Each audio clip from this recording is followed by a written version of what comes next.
गीता उपनिषदों का सार है। महाभारत युद्ध के समय रणभूमि में भगवान श्री कृष्ण ने अर्जुन को जो ज्ञान दिया था वह गीता में बताया गया है। गीता में ऐसी बहुत सी बातें हैं जो मनुष्य को जीवन की कई कठिनाइयों को आसान बनाती है। इतना ही नहीं, गीता पढ़ने पर मनुष्य को बहुत सी नई जानकारियां भी मिलती है। साथ ही हर अध्याय के नियमित पाठ का अपना लाभ और महत्व है। भगवान शिव ने देवी पार्वती को गीता के पहले अध्याय के पाठ का महत्व जो बताया है वही यहाँ आपके लिए प्रस्तुत है। लेकिन गीता के पहले अध्याय के महत्व को जानने से पहले जान लीजिए श्रीमद् भगवद गीता के प्रथम अध्याय की खास बातें। गीता के पहले अध्याय का नाम अर्जुन विषाद योग है। इस अध्याय में कुरुक्षेत्र के मैदान में उपस्थित बंधुओं और संबंधियों को सामने देखकर अर्जुन के मन में उठे विषाद और मनस्थिति का वर्णन किया गया है, जिसे संजय धृतराष्ट्र को बताते हैं। गीता में भगवान श्री कृष्ण ने रणभूमि में अर्जुन को जो ज्ञान दिया था वह गीता में बताया गया है। गीता में कुल 18 अध्याय है और उन सभी का अपना अलग अलग महत्व है। आइए जानते हैं गीता के पहला अध्याय का महत्व क्या है।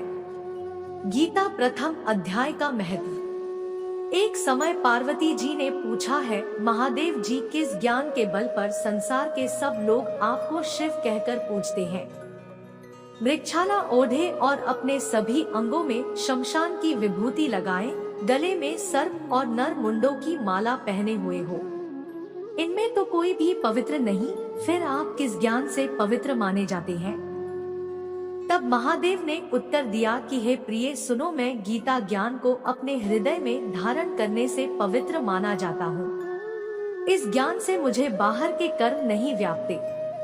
तब पार्वती जी ने कहा कि हे भगवान, जिस गीता ज्ञान की आप ऐसी स्तुति करते हैं उसके श्रवण करने से कोई कृतार्थ भी हुआ है? महादेव ने उत्तर देते हुए कहा कि इस ज्ञान को सुनकर बहुत से जीव कृतार्थ हुए हैं और आगे भी होंगे। मैं तुम्हें एक पुरातन कथा कहता हूँ, तुम सुनो। समय पाताल लोक में शेषनाग की शैया पर श्री नारायण जी नैन मूंद कर आनंद में मग्न थे। उस वक्त भगवान के चरण दबाते हुए लक्ष्मी जी ने पूछा, हे प्रभु, निद्रा और आलस्य तो उन पुरुषों को व्यापता है जो जीव तामसी होते हैं, फिर आप तो तीनों गुणों से अतीत हो। आप तो वासुदेव हो, आप जो नेत्र मूंद रहे हो, इससे मुझके बड़ा आश्चर्य है। नारायण जी ने उत्तर देते हुए कहा, हे लक्ष्मी, मुझको निद्रा आलस्य नहीं व्यापता। एक शब्द रूप जो भगवद गीता है, उसमें जो ज्ञान है उसके आकार रूप है। यह गीता शब्द रूप अवतार है।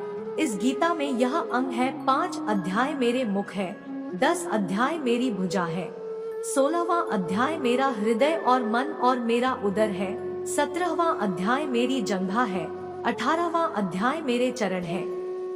गीता श्लोक ही मेरी नाड़ियां है और जो गीता के अक्षर है वो मेरा रोम है। ऐसा मेरा शब्द रूपी जो गीता ज्ञान है, उसी के अर्थ में हृदय में विचार करता हूँ और बहुत आनंद प्राप्त होते हूँ। लक्ष्मी जी बोली, है श्री नारायण जी, जब श्री गीता जी का इतना ज्ञान है तो उसको सुनकर कोई जीव कृतार्थ भी हुआ है, सो मुझसे कहो। तब श्री नारायण ने कहा, हे लक्ष्मी, गीता ज्ञान को सुनकर बहुत से जीव कृतार्थ हुए हैं, सो तुम श्रवण करो। एक व्यक्ति था जो चांडालों के कर्म करता था और तेल नमक का व्यापार करता था। उसने एक बकरी पाली। एक दिन वह बकरी चराने के लिए वन में गया और वृक्ष से पत्ते तोड़ने लगा। वहां उसे एक सांप से डंस लिया, जिससे वह तुरंत मर गया। मरने के बाद उसने बहुत से नरक भोगे और फिर उसका जन्म बैल के रूप में हुआ। उस बैल को एक भिक्षुक ने मोल लिया। वह भिक्षुक उस पर चढ़कर सारे दिन मांगता फिरे।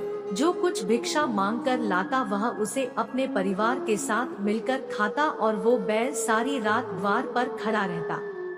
उसके खाने पीने का भी कोई ख्याल नहीं करता था और सुबह होते ही बैल पर चढ़कर फिर मांगने निकल जाता। जब बहुत दिन हो गए तो वह बैल भूख से गिर गया, लेकिन उसके प्राण नहीं निकले। नगर के लोगों ने देखा और उस बैल को कोई तीर्थ का फल दे तो कोई व्रत का फल दे, तब भी उस बैल के प्राण नहीं छूटे। एक दिन गणिका आई, उसने लोगों से पूछा यह कैसी भीड़ है, तो उन्होंने कहा कि इसके प्राण नहीं निकलते, अनेक पुण्यों का फल दे रहे हैं तो भी इसकी मुक्ति नहीं होती। तब गणिका ने कहा कि मैंने जो कर्म किया है उसका फल मैंने इस बैल को दिया है। इतना कहते ही बैल की मुक्ति हो गई। तब बैल ने एक ब्राह्मण के घर जन्म लिया। पिता ने उसका नाम सुशर्मा रखा। उसके पिता ने उसे पढ़ाया लिखाया। उसको अपने पिछले जन्म की सुध थी। उसने एक दिन मन में विचार किया, जिस गणिका ने मुझे बैल की योनि से छुड़ाया था उसका दर्शन करूं। विप्र चलते चलते गणिका के घर गया और कहा, आप मुझे पहचानती है? गणिका ने कहा, मैं नहीं जानती, तुम कौन हो?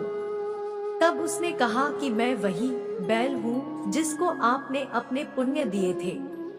तब मैं बैल की योनि से छूटा था। अब मैं विप्र के घर जन्म हूँ। आप अपना पुण्य बताएं। गणिका ने कहा कि मैंने अपने जाने पुण्य नहीं किया, परंतु मेरे घर एक तोता है। वह रोज सवेरे कुछ पढ़ता है। मैं उसका वाक्य सुनती हूँ, उस पुण्य का फल मैंने तुम्हें दे दिया। तब विप्र ने तोते से पूछा कि तू सवेरे क्या पढ़ता है? तोते ने कहा, मैं पिछले जन्म में विप्र का पुत्र था। मेरे पिता ने मुझे गीता के पहले अध्याय का पाठ सुनाया करते थे। एक दिन मैंने गुरु से कहा कि मुझको आपने क्या पढ़ाया है? तब गुरुजी ने मुझे शाप दिया कि तू तोता बन जा। इसके बाद से मैं तोता बन गया। एक दिन बहेलिया मुझे पकड़ ले आया और एक विप्र ने मुझे मोल ले लिया। वह विप्र भी अपने पुत्र को गीता का पाठ सिखाता था।